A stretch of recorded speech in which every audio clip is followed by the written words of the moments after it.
This conference will now be recorded. Well, hello again, everyone. This is Corey McKenna, and meeting with me virtually is Dan Anderson. And not only are Dan and I great friends, but we were also on pastoral staff together for a number of glorious years. And Dan is the senior pastor of Oakland's Bible Chapel in Victoria, BC. And I'm certainly thankful to God for the very practical passion, Dan, that we share for not just disciple making, but disciple being. And there Mhm. certainly is a difference. So thanks for being here, Dan. Yeah, thanks for having me. So Dan, here's sort of a 60-second tee up to bring context to this conversation. To continue the Christian mission of preaching the gospel and making disciples through this really, really strange season of social distancing brought about by the COVID crisis, the Crosscurrent really pioneered what we called social media seed sowing. And it was just a way to equip the saints to conversationally sow the seed of the gospel over social media. And in follow up to that series, we've started this little segment we've called continuing conversations, because that kind of poked the bear. We felt the need to go deeper into discipleship, because I think we're all kind of trying to discern what's happening now, maybe where we're headed together next as the church, and reading the play a little bit. And so we always like to start with scripture, Dan. So here's I think a suitable verse about Paul's ministry to the Colossian church, where he says in chapter 1, verses 28 and 29, he says, him, Jesus, we proclaim, warning everyone and teaching everyone with all wisdom, that we may present everyone mature in Christ. For this I toil, struggling with all his energy, that he powerfully works within me. I think that's the God-given goal of pastoral ministry, and evangelists Mhm. are equipping the saints as well. So kind of bottom line, as a senior pastor, how are you kind of biblically processing this? You hear the word unprecedented, but I will use it because it's a good word for this church experience. What's your Sure. read of the play for, your role in listening to God and what he's saying and communicating to your people? What's happening? Hmm. That's a good question. I think in as this began to unfold, the question became, how am I going to, as the pastor, the main guy who's got to stand up on Sunday and say something, what am I going to say about something that is entirely different than what we have always known or what we think we have always known? All of a sudden now, we can't be there in the building together. Social distancing, people losing their jobs, mixed messaging, conspiracy, like it's insanity. And everything that we thought was kind of sure and certain and firm underneath us has been rocking and shifting back and forth, including like people are like questioning, what does this mean for us? What does it mean for Christians? What does it mean for the church? Me as the pastor thinking, what does it mean for this church? And thinking, okay, what do I need to say now? And I think what's going on is, what has always gone on, just in a new way, is that God is uh, refining His church. I think He's building His church, but He's also refining it. And I think in North America, and we've talked about this a number of times, you and I, the cultural aspect of Christianity has so much leaked into the church that our churches are full of people who, I don't know if nominal Christian is a real thing or not, and that's a debate we could have. But I think the churches are generally, a lot of full of a lot of false converts, unfortunately. Mhm. People who think they're Christians and genuinely do. I'm not saying they're deceptive or anything, but they're just fooled into buying this North American, This is, what's the American dream life, the American Christian dream life, and churches become this thing that's a part of their portfolio, and it works well for them, and it gives them some kind of comfort and peace. But I don't know about the genuineness of the faith, because when you look at the history of the church and the church around the world, certainly the church described by Jesus and his followers, um, it doesn't look like our church sometimes. And I think what's happening is God's giving us again a chance to wake up, get our eyes off of this world and the things of this world, and look to him. He's like shaking us, saying, look up here, look up here. Your solution is not down there. I am the solution. And it's causing some people, and I think this is fantastic, it's causing some people in our church to really think about what it means to be a Christian. And I think Yeah, I it think you does say that some all key across the things. Just board that in you North said a America. lot in a very short time here. I mean, so certainly I think we have to have a lot of compassion toward pastors and leaders that, this is as though something has happened to scatter the sheep we've never seen before. This is something that just can't be missed here. It's not like, wow, this is an ice storm. This kind of stinks. We have to cancel church. This is Yeah. something we've never seen before. So that's important. But you're actually the first pastor who's really put his finger on true and false conversion. Now, you may find it interesting. You won't be surprised by this, but I always mention there's kind of three key leaders in my life that have made a huge impact, and they would be Paul Washer. Some know him, some don't, but Paul Washer's a solid gospel preacher. Ray Comfort is a guy that I've chummed with in evangelism for a lot of years, and John MacArthur, many people would know. And it's amazing that all three men, and I had the privilege of meeting all three, they all said the same thing to me. When you preach the gospel, the 1-2 punch of gospel ministry is the biblical gospel itself and the message of true and false conversion, or on Mm, the positive side, biblical assurance, depending on which angle you're sure. taking it from. So that's interesting you say that, because a lot of people don't realize that the sort of the index parable is the parable of the sower. Jesus says, if you don't get this one, you're not going to get any of them. And it Mm, seems to indicate that within the church, there will be those who are real Christians or true Christians and those who are not. And so yeah. what you're suggesting is maybe this is starting to kind of refine and define who's who.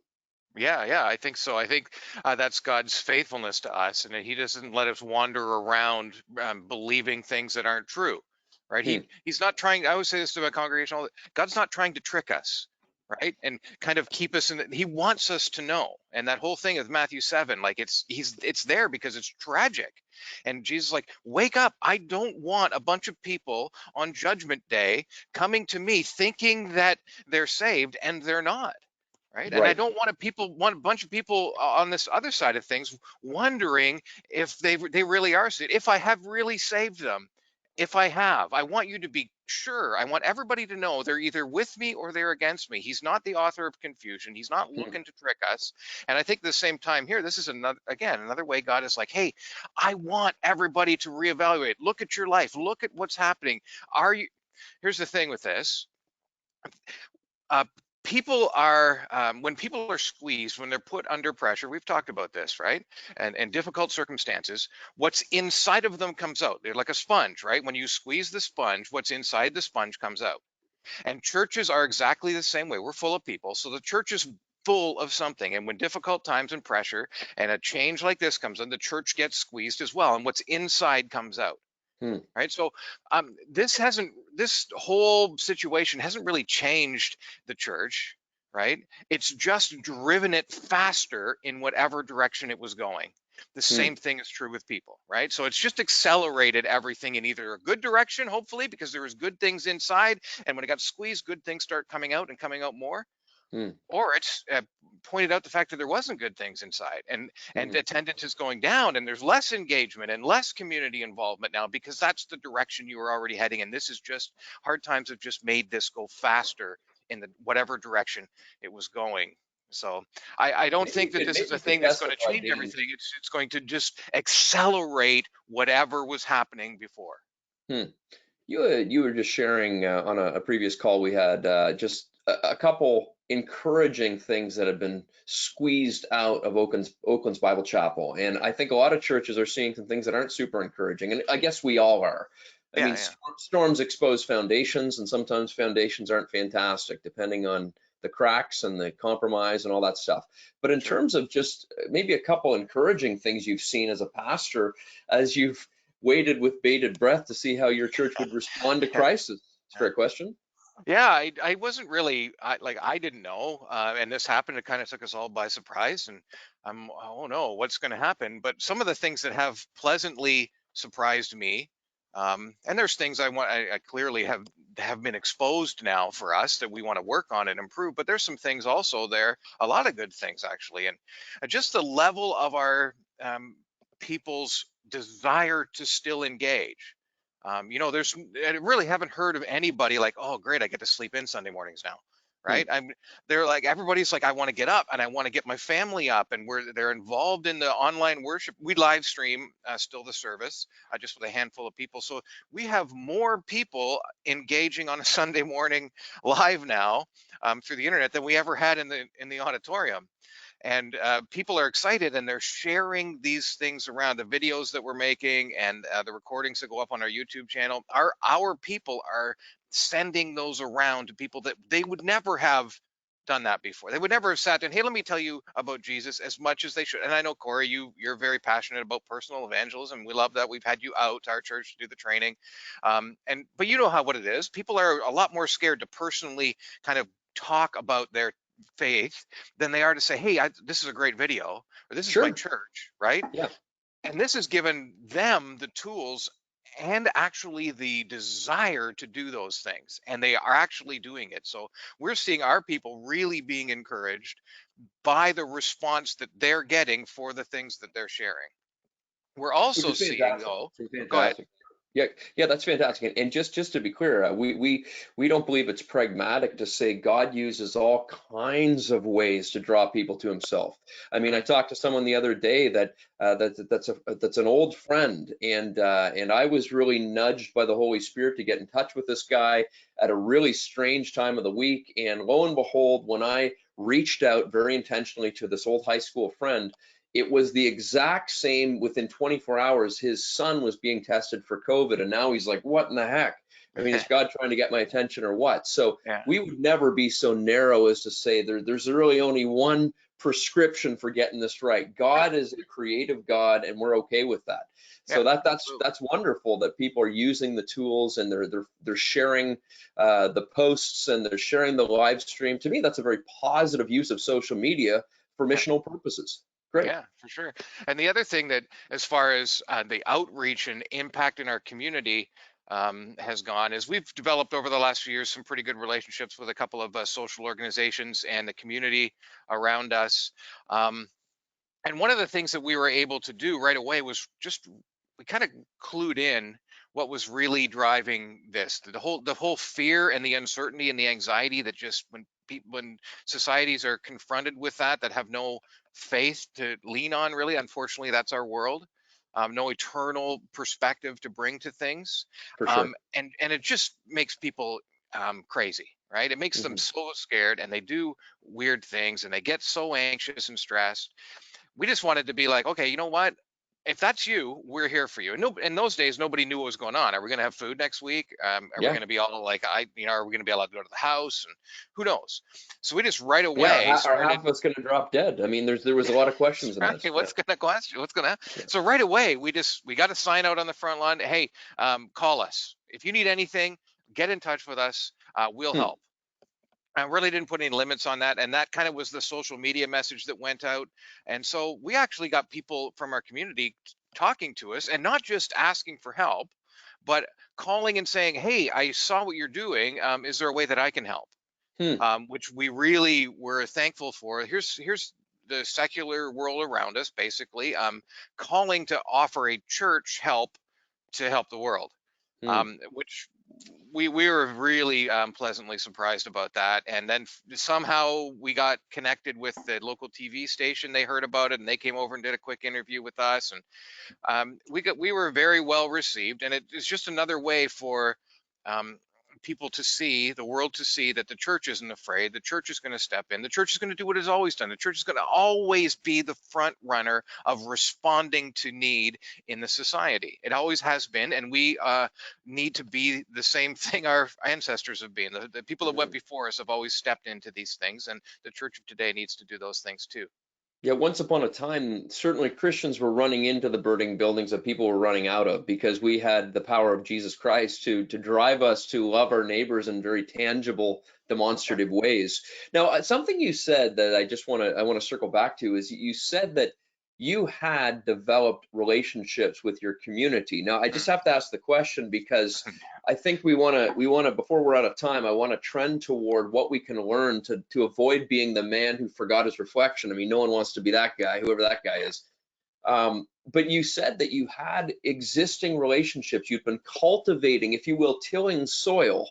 Yeah. Yeah. And so could I ask this question? Did you see some correspondence or correlation between those who were responsive to your sign on the front lawn and those who were in and around your assembly?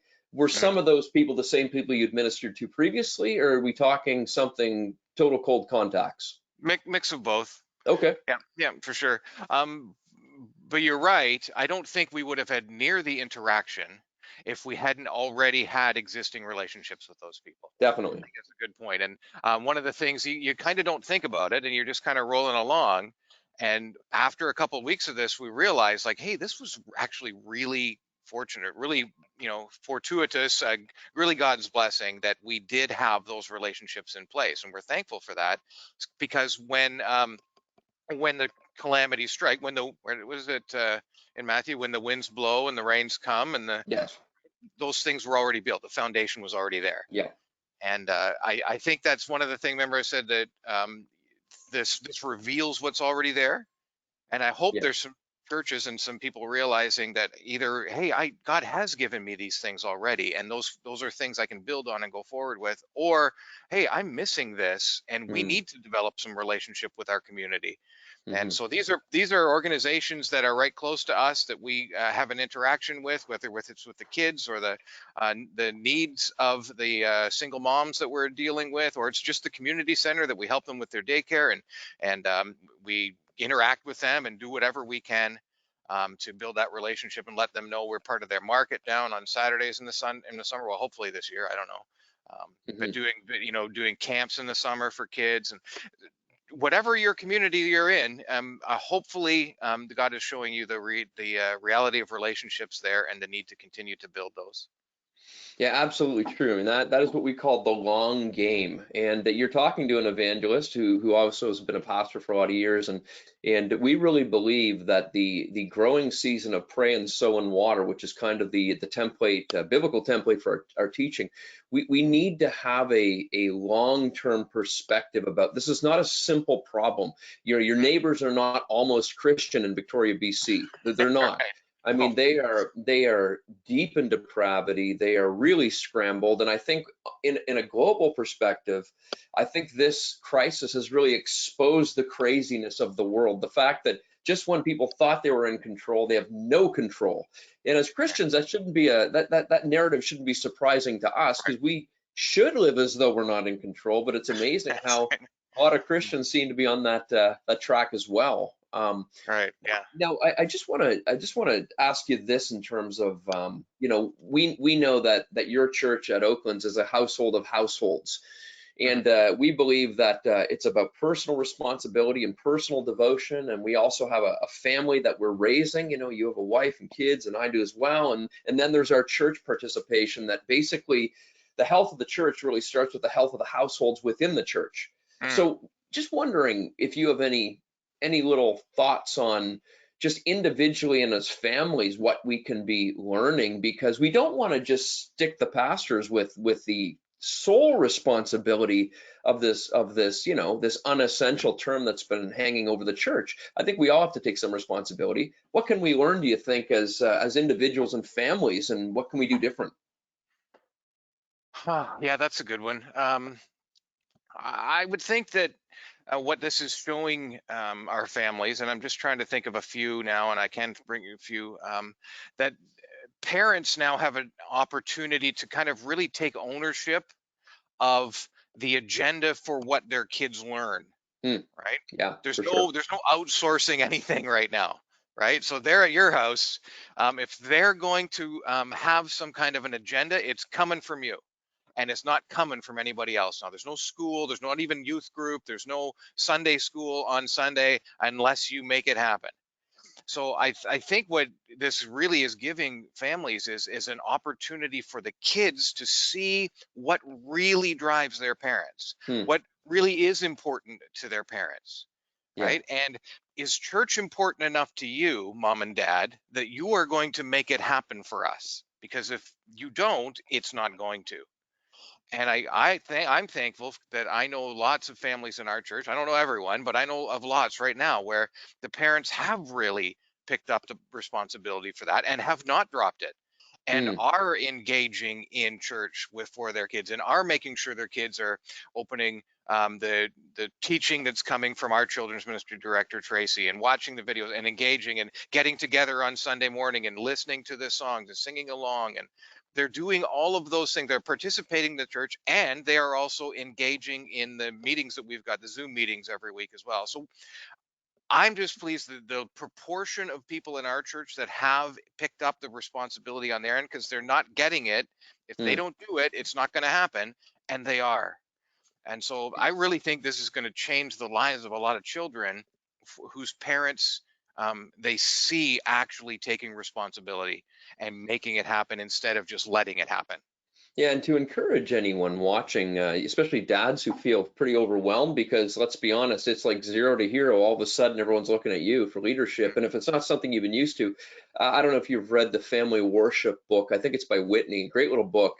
Mhm. And it's this historic pattern of just pray, read, sing. It's nothing complicated. You don't even have to play guitar. I mean, even if you don't sing that well, someone probably does in your house. And it's just a simple, pray that God would give illumination to his word. You open probably a psalm and you read it, and you talk about it, and you have a simple lesson and an application, and then you sing a song of praise to the Lord. Yeah. And not doesn't have to be complicated. As you said that, Dan, something else that I was reminded of too, that is a great opportunity. One of my heroes of the faith, Greg Bonson, he said that it's a responsibility of parents to equip their children to think Christianly. Mm. And I think that as we process all of these moving parts of sanctity of life, and submission to authorities, and above reproach, and love your neighbor, there's all these theological sort of watch gears that need to come together. I think it does present an opportunity for us to actually teach our children in the heat of battle how to think Christianly about this world situation, because there are good people arriving at different conclusions. We have to respect that. But even just the anatomy of your thought life is helpful to teach your kids. Mm-hmm. Yeah, for sure. I think you already hit on one of the main things that you can teach your kids, and the main message that you can proclaim to the people around you. Um, Hopefully, you were not under any illusion before of who's in charge, Hmm. right? You are not in charge. Yeah. Nobody is in control Yeah. except God. The world is entirely beyond your control. And unfortunately, we have a secular world around us that pretends that that's not true for the large part. And they build walls and castles and things to protect them. And they have savings accounts and health insurance. All of those things are fine. But there is no fortress that you can build for your life that is not going to fall down one day. Hmm. It's all going to go. And one of the Yeah. best lessons we can give, like, hey, why would this rock our world? This isn't surprising. We've never Yeah. thought we were in charge, Yeah. right? This is just a demonstration of what we already believed and lived accordingly to, right? Amen. Yeah. And So even teach your as children those biblical things. Christians, we also understand the necessity of regeneration. We're not just talking about Christianization. We're talking about the need for the Spirit of God to regenerate us, because we know that that's how true peace happens personally and in a society, which is so important that we share the gospel while there's time to do so. So Dan, I do want to thank you for your friendship, your leadership, our partnership in the gospel, Mhm. and where online, I would ask, can any of our listeners who are moving to or visiting beautiful Victoria, BC, if people have never visited Victoria, it's a showstopper, man, I'm telling Yeah, you. all right. Um, Honestly, where can they find Oakland's Bible Chapel, and what can they expect when they visit? Well, hopefully they can expect to visit if they come Hmm. anytime soon. That would be Yes. nice. Yeah, that would be Uh, nice. Yeah. yeah. Well, they can go to our website, obc.ca for sure. And we have our Oakland's Bible Chapel YouTube page and Oakland's Bible Chapel Facebook. But we're fairly close to downtown Victoria. You can find us on any kind of Google thing. And on Sunday morning, right now, there's a 9 o'clock service, open service for prayer for the morning. And then we have communion time at that as well. So it's about 9 to 9:40. We just get together and pray together. And then at 10 o'clock is kind of the worship service where the community is contemporary music. We have a few announcements. We maybe see a video depending on what's going on. We'll pray a little bit, and then there'll be a message. And it's like any fairly modern, typical evangelical church service. And then afterwards, people hang around. for usually coffee and some snacks, if we're allowed to still do that. I'm not too sure. We have some tables and chairs we set out outside because it's pretty nice here usually in the summer. And during the service also, we keep the kids in for the worship time. And then just before this sermon goes, we send them down to Sunday school where they have their own little worship and age appropriate teaching. And then the kids grades 6 and over stay in the service with us, and they have their own worship and teaching and hangout night on Wednesday nights as well. So that's kind of a snapshot of Oakland's, and there could be more to be said, but just go to the website if you want to know more. Wonderful. Well, and I can guarantee that Dan is someone who likes to put Christians to work, because that's what our Lord told us to do. And so, Dan, I want to thank you for your leadership. I just want to say, anyone watching, may God's great grace rest on your family and your church as you testify to the resurrection of our Lord. Thanks again, Dan. Thank you.